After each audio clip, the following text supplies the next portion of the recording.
What's up, YouTube? I'm Joel Wanasek. I'm a pro mixer, also the co-founder of URM Academy. If you want to learn how to actually mix heavy music, you got to check out nailthemix.com. It is the coolest place on the entire internet to do that. So today, we're going to break down another fantastic mix. The song is One for the Money. The artist is Escape the Fate. I believe the mixer is Josh Wilbur. This is a cool mix. Really, really great song. I love this song. We're going to react to it here, and we're going to break down why the mix works and how the mixer did what they did to create the sound that they did. So let's have a listen.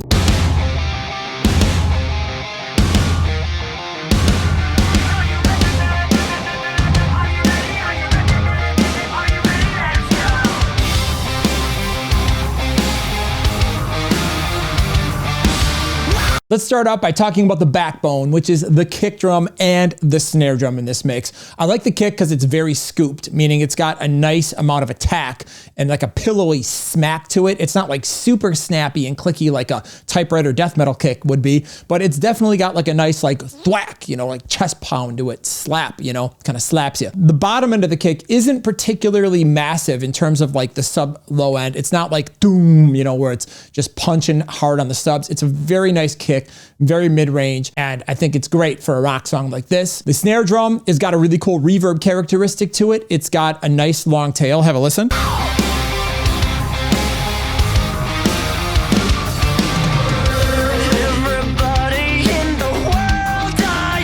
It's kind of a splatty sound, if that makes sense, like splat, you know, like you're shooting a water balloon against a wall full of paint or something like that. You know, it's got, we call it splat in audio. It's got a nice reverb to it. It's got a nice amount of attack, but the snare isn't overly bright. It's not overly like super punchy and cranked, you know, with a ton of transient where it just like slaps you in the face. It's definitely got more of a splatty, safe rock characteristic. And dare I say, it actually kind of reminds me of some like 80s rock snares, but way less reverb, and it doesn't have the gated sound. And I like that. I think it's a great choice for this song. It feels awesome. It's too late to try to run. We run. Kick drum's a little bit louder than the snare. The city is my time.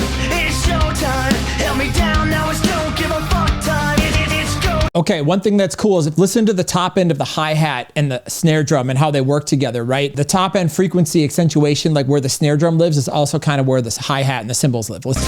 It's showtime. Sing it with me, everybody, let's go. 'Cause it's one for the money. It's two. You hear how that just connects that hi-hat to that snare? It kind of like makes things gel. Let's listen to the cymbals.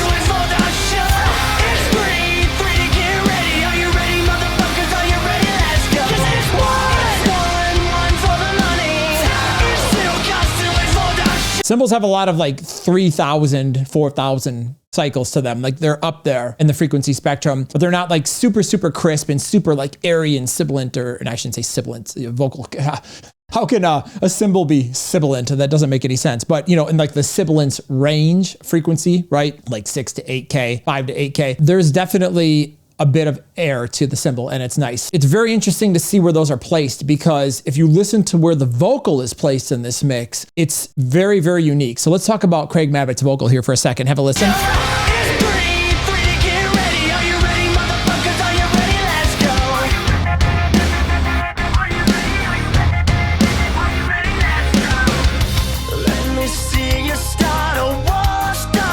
Okay, Craig Mabbitt has a very unique voice, which I think is important for any band that has an iconic singer or wants to have an iconic singer. You need somebody with a voice that's very, very unique, easily identifiable as if you're flipping through like a Spotify playlist or listening to the radio or something like that. And you can just pick it out and be like, oh, that's Michael Jackson. Oh, that's Chad Kroeger. Oh, you know, that's Avril Lavigne, right? What I like about Craig Mabbitt is only Craig Mabbitt sounds like Craig Mabbitt. Now, I've had the pleasure of mixing Craig Mabbitt a few times on some guest spots for some different artists that I've worked with over the years, and there's a lot of mid-range into it that's a little bit lower in the frequency spectrum than other singers. So the way this is mixed, the vocal is actually more around like the 1K. Okay, so listen to this.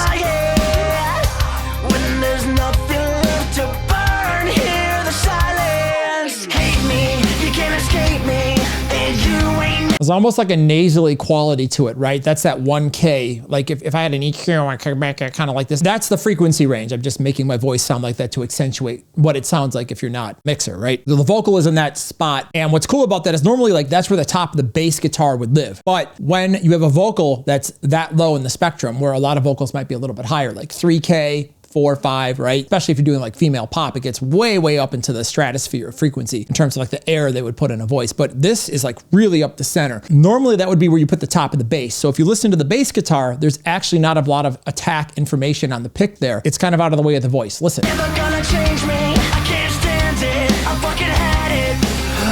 I'm about to blow. 'Cause it's one for the money. It's 2 'cause 2 is for the show.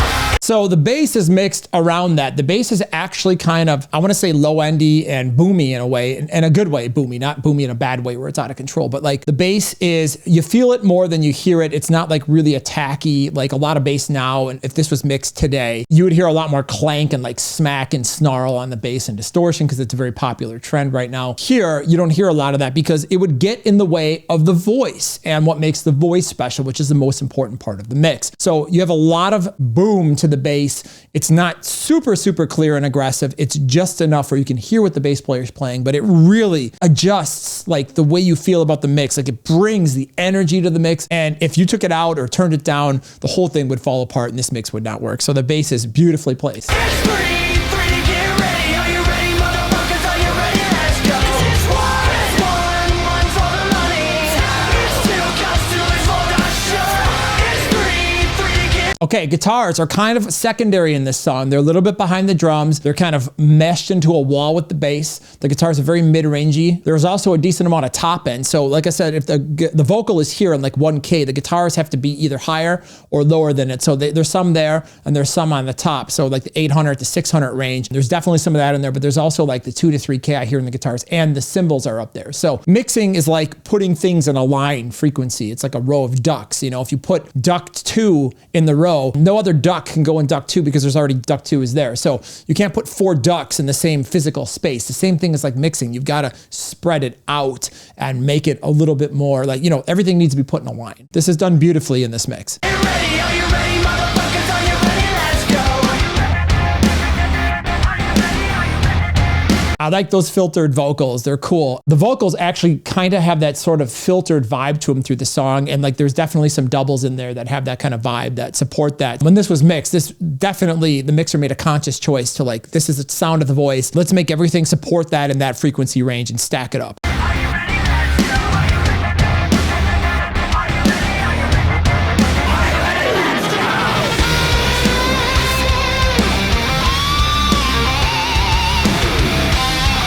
Guitar solo is pretty bright, which is cool because not everything else is. It's got a lot of brightness to it, so it cuts a very, very cool tone.